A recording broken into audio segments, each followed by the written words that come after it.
Pwede kang magpahinga sa ika-6 na araw. Pwede kang magpahinga sa ika-7 araw. Pero, hindi ka pwede magsabat sa unang araw.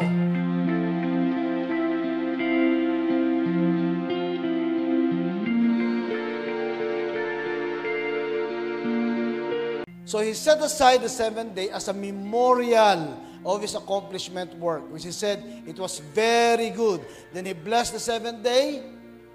It denotes spiritual multiplication, mga kapatid. Then he Sabbath. Sabbath is what he did on the 7th day. Ano mga kapatid? Ang pagsabath ang kanyang ginawa sa 7th day. So makikita natin na meron tatlong verb na kanyang ginawa doon sa 7th day. Una, binindisyonan niya o binasbasan niya. Pangalawa, ano po? Ano yung pangalawa? He sanctified it. See? Pangatlo, siya po ay nagsabath. Ba't kaya ang aking terminology ay sabat, hindi pagpapahinga? Ano mga kapatid? Bakit kayo nang ginagamit ko? Kasi nga, kung titignan natin yung terminology na ginamit talaga sa Genesis chapter 2, verse 2 and 3, hindi po yung talagang literal na pahinga. Ang talagang ginamit dyan ay Shabbat. Mga kapatid, Shabbat. Hindi po pahinga, kundi hindi rest, kundi ang ginamit ay Shabbat. So, kung titingnan natin, ang tamang translation sa Tagalog niyan sana ay, at sa 7 araw siya ay nagsabath. Bakit po? God's Sabbath, past tense, on the 7th day. Siya ay nagsabath. Sabbath was used in this context as a verb. Kasi nga ang Sabbath ay, ito ay ginagawa, mga kapatid.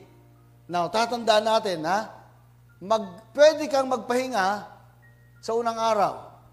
Tama po? Pwede. Pwede kang magpahinga sa ikalawang araw. Pwede. Pwede kang magpahinga sa ikatlong araw. Pwede. Pwede kang magpahinga sa ika-4 na araw. Walang pipigil sa'yo. Pwede kang magpahinga sa ika-5 araw. Pwede kang magpahinga sa ika-6 na araw. Pwede kang magpahinga sa ika-7 araw. Pero, hindi ka pwede magsabat sa unang araw. Hindi ka pwede magsabat sa ikalawang araw. Hindi ka pwede magsabat sa ikatlong araw. Hindi magsasabat ang Panginoon Diyos sa ika-4 na araw. Siya ay magsasabat kailan lang? Sa ika-7 araw. See? So, malaking difference yun yung terminology na sinasabi natin, mga kapatid. Hindi pwedeng magsabat ang Panginoon Diyos sa ibang araw maliban sa ika-7 araw.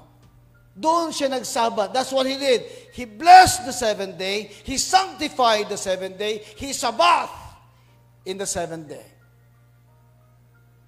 So what we're remembering is the 7th day because every 7th day, He's blessing it. He's sanctifying it. And He's sabbathing in it. Siya ay nagsasabat sa ika-7 araw.